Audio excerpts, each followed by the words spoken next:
I think Jesus' main motivator when it comes to healing people is love. It is love. Now, this love can be very powerful. It can be a sign to unbelievers. It can do all these sort of things. But at the end of the day, Jesus' motivation to heal is that he loves.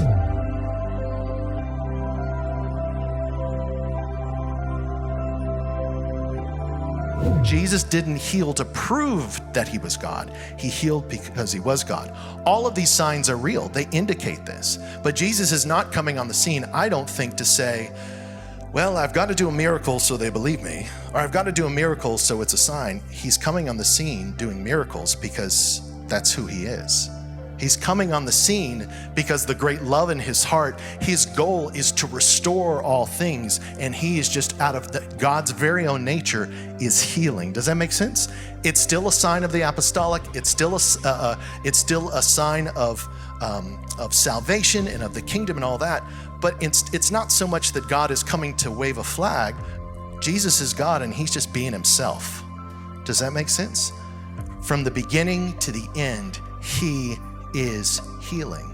If our foundation is primarily looking for a sign of power, we're going to pray differently than if we see God's motivation is that of love. Does that make sense? The power will come. God's going to be impressive no matter what. But if we recognize that healing flows from a place of love, then that broadens the spectrum too.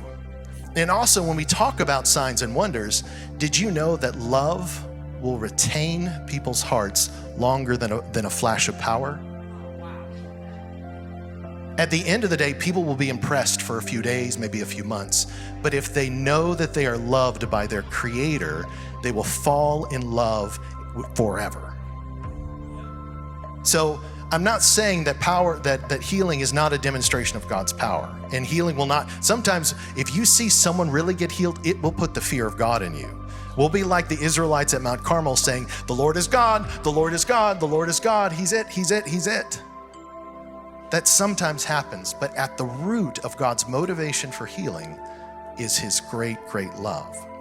That love can be more powerful than just the general run-of-the-mill supernatural display of strength. In the beginning of the story, God is saying, I'm Jehovah Rapha, I'm the God who makes all things whole and complete.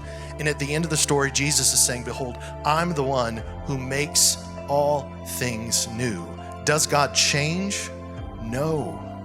This is who he is. He is healing.